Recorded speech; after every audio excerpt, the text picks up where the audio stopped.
Do not lose your way. This is part of my Journey 2021 series that I've been sharing on over the last few weeks and possibly in the weeks to come.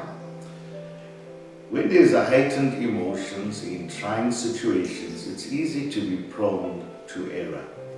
The book of Matthew chapter 7 verse 13 and 14, it says, "Broad is the way that leads to destruction, but narrow is the way that leads to life." Narrow does not mean that it is limiting or stifling in nature, but that it is decisive. If you're traveling on a toll road, your destination is well determined. There is indication of it throughout the journey, and should you require any support at any point in time, that would be forthcoming. Martina Navratilova was probably one of the best female tennis players ever. And at the age of 43, she was still excelling in tennis. And she was asked the question, how is it that you keep your focus, your fitness and your finesse? And she responded, "The ball does not know my age." Sometimes we got to stop ourselves from stopping ourselves. Bible says in the book of Corinthians, where it speaks about that we are the temple of God. It does not mean that it is a substitute or an alternative for the established local church as we know it, and the importance the Bible speaks about of the gathering of the believers. But it speaks about that if you do not find church in you, you are not going to find it in any location.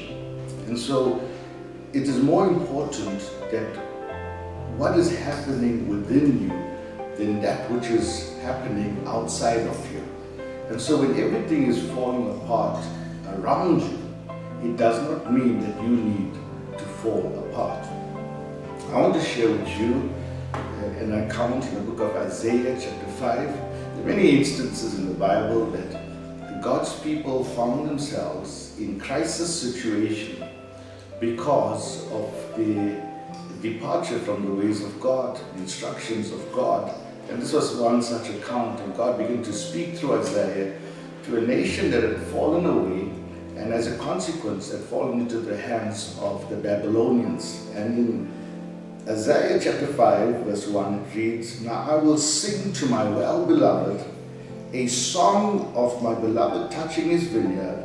My well-beloved hath a vineyard in a very fruitful hill.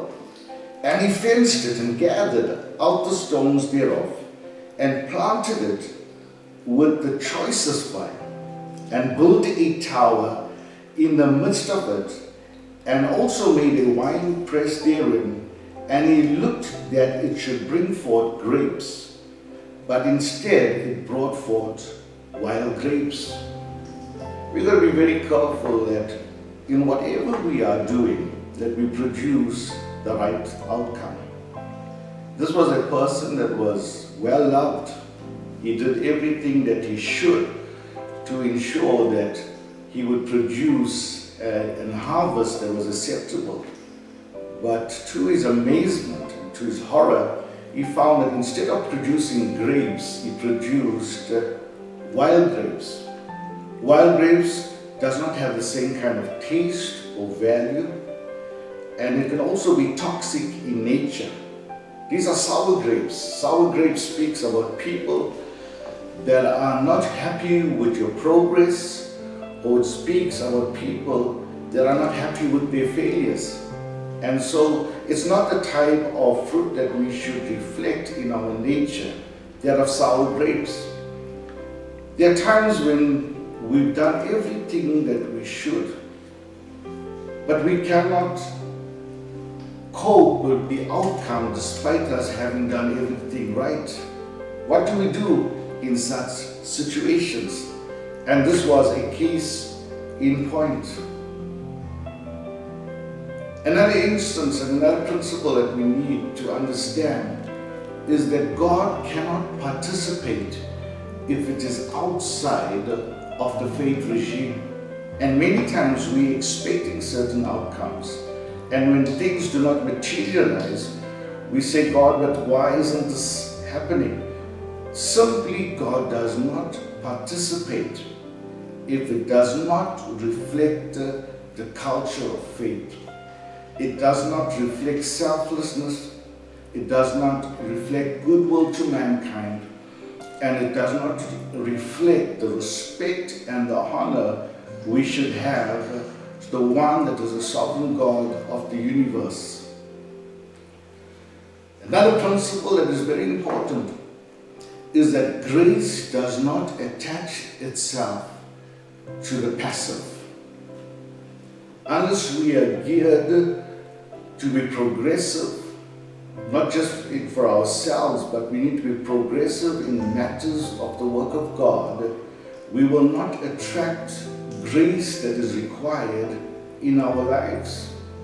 And this is a time as many will start to have a relook at certain things and how they would function in certain environments.